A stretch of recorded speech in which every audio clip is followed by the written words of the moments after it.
नेवासा तालुक्यातील श्री क्षेत्र देवगड येथे श्री समर्थ सद्गुरू किसनगिरी बाबांच्या 42व्या पुण्यतिथीच्या निमित्ताने हरिभक्त परायण लक्ष्मण महाराज नांगरे यांच्या सद्गुरू किसनगिरी बाबा जीवनचरित्र कथेची बुधवारी गुरुवर्य श्री भास्कर गिरीजी महाराज व स्वामी प्रकाशानंद गिरीजी महाराज यांच्या प्रमुख उपस्थितीत भक्तिमय वातावरणात सांगता करण्यात आली।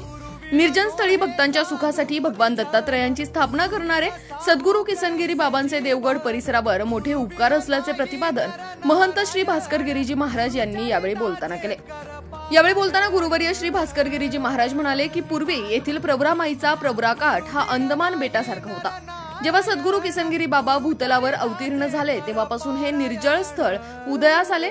त्यांच्या स्पर्शाने प्रवराकाठ पवित्र झाला, म्हणून त्यांचे कार्य समाजाच्या सुखाकरता होते। त्यांच्या पुण्यतिथीच्या माध्यमातून लक्ष्मण महाराज नांगरे यांनी केलेली चरित्रकथा गोडच होती। ज्या ज्या संतांवर आपली श्रद्धा आहे त्या श्रद्धा असलेल्या संतांच्या चरणी नतमस्तक होण्याचा प्रयत्न सर्वांनी करावा, असे आवाहन त्यांनी यावेळी बोलताना केले।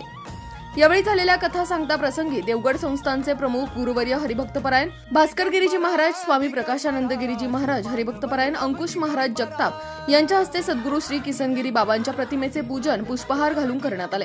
यावेळी आरती गाऊन कथेची सांगता करण्यात आली। यावेळी झालेल्या सांगता प्रसंगी संतसेवक गणपत महाराज आहेर, गिरीजीनाथ महाराज जाधव, नामदेव महाराज कंधारकर, बाळू महाराज कानडे, तात्या महाराज शिंदे, लक्ष्मीनारायण महाराज जोंधळे, कथेतील गायनाचार्य सचिन महाराज पवार, हरिभक्त परायण सोपान महाराज, दारकुंडे महाराज, दादा महाराज साबळे, शुभम महाराज बनकर, ईश्वर महाराज मते यांच्यासह देवगड संत मंडळींसह भाविक मोठ्या संख्येने उपस्थित होते। राष्ट्र सह्याद्री न्यूज साठी प्रतिनिधी सुधीर चव्हाण, नेवासा।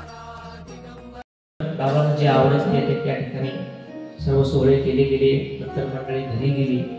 हळूहळू ही सर्व परंपरा मोठे बाबांच्या आशीर्वादानं त्यांची प्रेरणा आहे ती सर्व त्यांची आहे। तुम्ही आम्ही बसलोय त्यांचं मोठेपण आहे की सगळं बाबांनी केलं सांगतात। गुरुवारी बाबाजी प्रत्येक घरात गाडी सगळं असताना पायपायीच गेले माधोकरीच्या रूपाने, आणि कधीतरी या परिसराला पाय लागले असतील, आमच्याही घराला पाय।